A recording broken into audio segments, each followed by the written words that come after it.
Hi, so we're here at EICMA 2022 here in Milan. We're here with Jason with the factory Harley-Davidson Screaming Eagle King of the Baggers race team. We're here with Kyle's bike that he rode this season. Jason, tell us a little bit about the bike. Well, this is a factory Screaming Eagle road glide that we've modified for racing King of the Baggers.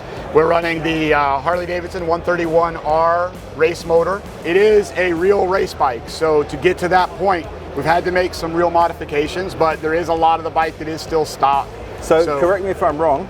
Yeah. The rules suggest or dictate that you've got to run OE chassis. OE chassis. And OE cases. OE cases, yes. And then the rest is?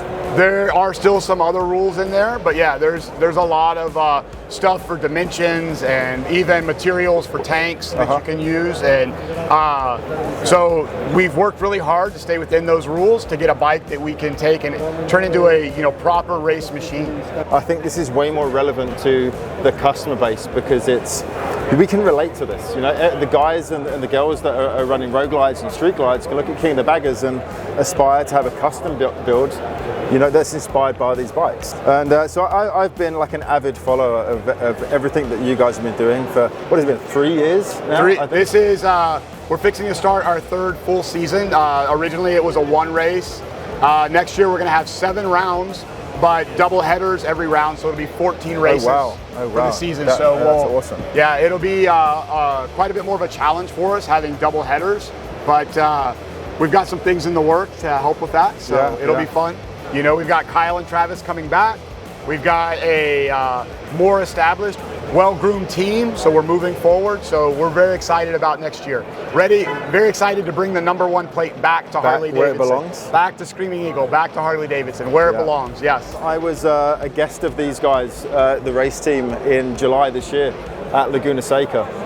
And the team is incredible, to watch these guys in such a high pressure, intense situation.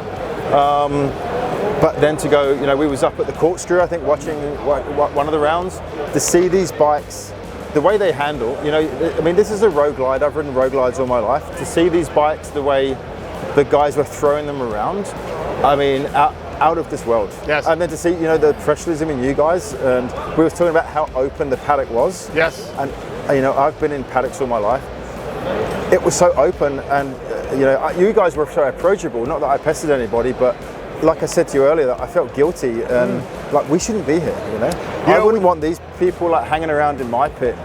It's something to get used to, having the people that close and everything, but it's great. It helps us see what the fans want to know, so we can communicate that and what they want to see on the bike, even though we're racing. And that it gives them a chance to see the parts up close. We've got the Öhlins forks, the exhaust, all the billets, swing arm. Everybody gets a chance to see it closer than just in a video, just on the track. So I mean, and that swing arm is that. I mean, that's something else, isn't it? It is. Yes. I was looking at it at Laguna when the bike was on the paddock stand and the bodywork was off and the rear wheel was out, and I'm like, is that a one piece? All one piece. That's quite incredible. I look at this from yes, a racing background and a performance background, but my whole career has been around custom design and custom building Harleys.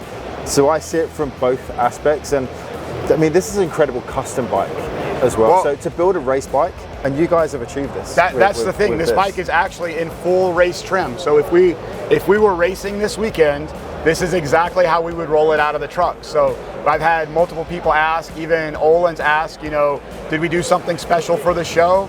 This is exactly how it would have rolled out of the truck. And I can second that, watching the series so closely and then seeing this bike at Laguna Seca, it's you're telling the truth. That's no BS.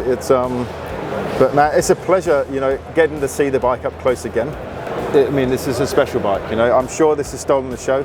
You've been busy all morning. We've been busy all morning. We've been waiting about 4 hours to try to catch this interview with him. Yeah, it's been really exciting here in Italy, and all the excitement around the King of the Baggers and around the bike.